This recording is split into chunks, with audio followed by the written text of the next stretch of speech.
Baik, pemirsa, Anda kembali menyaksikan Sindo Prime dan kini saya kembali ke Pak Rofik. Pak Rofik, tangan-tangan kuat apa yang Anda maksud di sini yang ingin mencoba membuat atau mencederai Mahkamah Konstitusi? Jadi ini menurut saya ini sudah menjadi bagian dari rencana yang sangat jahat yang sudah terskenariokan secara TMS ya. TMS itu secara terstruktur, masif dan sistematis yang meminjam tangan atas nama demokrasi. Jadi satu hal yang pasti bahwa yang menskenario ini lupa bahwa reformasi itu lahir menentang KKN, kolusi, nepotisme dan korupsi. Dan ini adalah bagian dari sebuah nepotisme yang terekayasa. Nah tentu saya dalam hal ini karena dalam kasus ini kan juga terkait dengan Gibran, maka ini juga terkait dengan keluarganya juga. Jadi menurut saya ini harus ada satu peringatan yang sangat keras agar ini tidak bisa diteruskan. Dalam hal ini kalau kita melihat ada upaya-upaya lain, saya kira tidak hanya cukup dengan kode etik, tetapi DPR juga berhak mempertanyakan soal ini. Jadi jangan sampai ini hanya soal berhenti sampai di Mahkamah Konstitusi, tetapi Pak Ketua MK, Pak Anwar juga harus diselidiki siapa yang menggerakkan dia, karena sudah pasti Pak Anwar ini tidak berdiri sendiri. Pasti di belakang itu ada yang menggerakkan, dan dalam hal ini sangat jelas sekali Pak Saldi Isra juga mengungkapkan sebuah kekecewaannya sangat mendalam. Itu kan juga bisa dijadikan sebagai bagian dari alat ukur bahwa Pak Anwar tidak sendirian dalam konteks ini. Baik, saya ke Mas Kurnia. Barusan saja Pak Rofik mengatakan bicara juga soal KKN begitu. Apakah Anda melihat ada dugaan KKN di sini? Iya, kalau kita menggunakan kacamata penegakan hukum, maka perbuatan-perbuatan tindak pidana korupsi itu diatur di dalam Undang-Undang Pemberantasan Tindak Pidana Korupsi. Namun dalam konteks ini, mari kita perbesar cakupannya menjadi sifat yang koruptif. Maka dari itu, ketika tidak ada pengelolaan konflik kepentingan, sehingga terjadi dugaan nepotisme, maka tidak salah jika kita katakan ini merupakan sifat yang koruptif dan itu telah mendegradasi sifat negarawan yang harusnya dimiliki oleh setiap hakim konstitusi, apalagi ketua Mahkamah Konstitusi. Sejak awal, masyarakat sipil sudah mengkritik ketika saudara Anwar Usman memiliki hubungan pernikahan dengan adik dari Presiden Joko Widodo. Kami meminta yang bersangkutan untuk mundur dari jabatannya karena setiap proses persidangan yang berkaitan dengan pengujian undang-undang ada kepentingan politik presiden di sana untuk mempertahankan pendapatnya dalam suatu undang-undang. Dan di sana ada potensi bias, ada potensi konflik kepentingan. Bahkan saat ini derajatnya lebih tinggi karena berkaitan langsung dengan keponakannya, yaitu Gibran Rakabuming Raka. Maka dari itu, di sini MK menjadi penting untuk menyelamatkan wajah Mahkamah Konstitusi dengan cara mengeluarkan saudara Anwar Usman sebagai hakim konstitusi. Baik, saya ke Prof. Juanda. Prof, Mas Kurnia tadi sampaikan ada sifat koruptif yang kemudian dimasukkan di sini begitu. Apakah Anda juga sepakat melihat hal tersebut? Iya ya. Jadi begini ya. MK itu kan persoalan kode etik. Artinya silakan saja dikembangkan mau dibawa kemana, tinjauan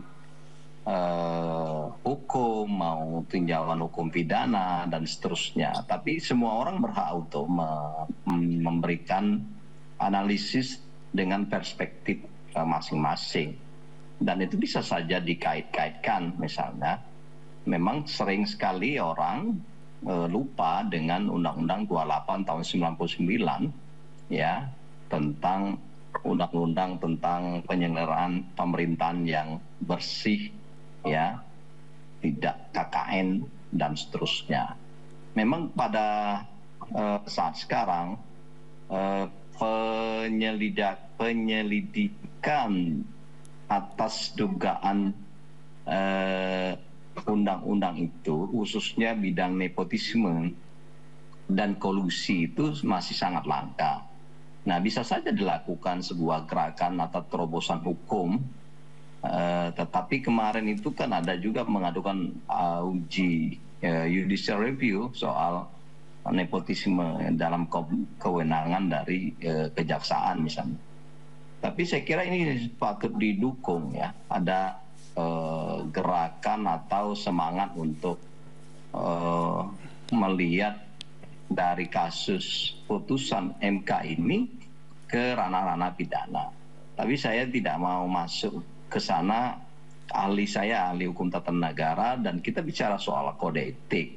Yang kalau saya lihat dari etik atau tidaknya, ya saya menduga hampir sama dengan kawan-kawan yang melakukan laporan pengaduan tentang adanya dugaan kode etik yang dilanggar oleh salah satunya ya Pak Anwar Usman ya.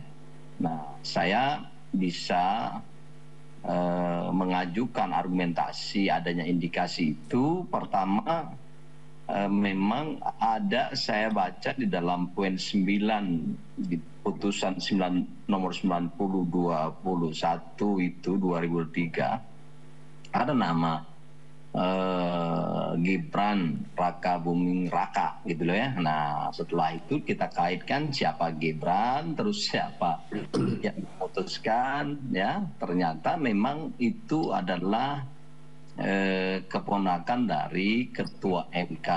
Itu jelas clear ya.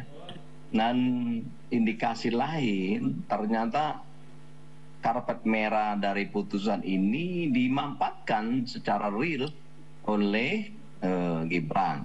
Pada hari 2 hari ini sudah mendaftar dan sudah melakukan pemeriksaan kesehatan.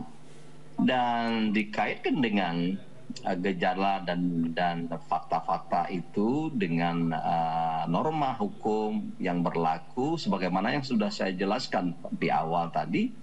Memang apabila ada seorang hakim atau pihak yang berperkara itu ada kepentingan tidak langsung dengan perkara itu, maka itu bisa dianggap telah hakim itu, maksud saya hakim itu telah melakukan pelanggaran kode etik. Dan kalau itu terbukti benar apa yang kita analisa, maka saya kira bisa saja kawan yang orang pidana membawanya ke pidana, tapi secara etik ya itu berimplikasi banyak bahwa putusan itu dianggap tidak sah. Dan ketika ini tidak sah ya, walaupun ada yang mengatakan oh tidak bisa membatalkan, ya menurut saya ya bisa. Saya seorang akademisi, kenapa tidak kalau tidak sah? Kalau itu putusan itu tidak sah, dan itu ada dalam undang-undang kekuasaan kehakiman, setiap putusan yang berindikasi dan didasarkan pada pelanggaran kode etik itu tidak sah. Ketika tidak sah berarti tidak mempunyai daya ikat hukum apapun terhadap siapapun dari putusan itu. Oleh karena itu bahasanya ya batal, bukan dapat dibatal, batal demi hukum. Saya kira itu. Baik, mungkin terakhir singkat saja saya ke Mas Kurnia ya. Mas Kurnia, ini kalau seandainya, kan tadi dikatakan oleh Prof. Juanda karena ada kaitannya begitu, jika saja putusan tetap seperti ini, tapi kemudian seorang Gibran tidak maju, maka itu akan jadi persoalan atau tidak buat Anda? Ya, kalau seandainya nanti putusan tersebut menyatakan ada pelanggaran kode etik karena tidak ada pengelolaan konflik kepentingan yang ada di dalam diri Anwar Usman, maka sama seperti pendapat Pak Juanda tadi, kalau memang ada unsur-unsur pidana yang memenuhi, karena benar tadi kata Pak Juanda itu diatur secara jelas di dalam Undang-Undang nomor 28 tahun 1000, diteruskan ke ranah aparat penegak hukum.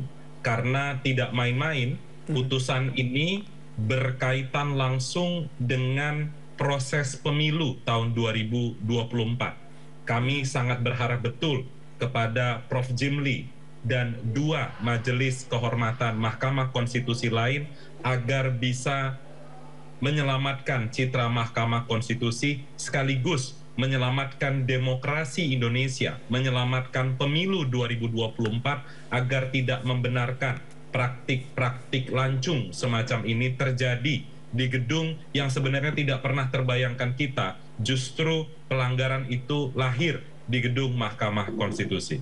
Itu mungkin, Mas. Baik, Mas Kurnia, terima kasih banyak sudah berbagi bersama kami. Pak Rofik juga terima kasih sudah bergabung bersama kami di Sindo Prime. Dan Prof. Juanda, terima kasih banyak. Salam sehat selalu untuk Anda semuanya. Selamat berakhir pekan. Assalamualaikum warahmatullahi wabarakatuh. Salam.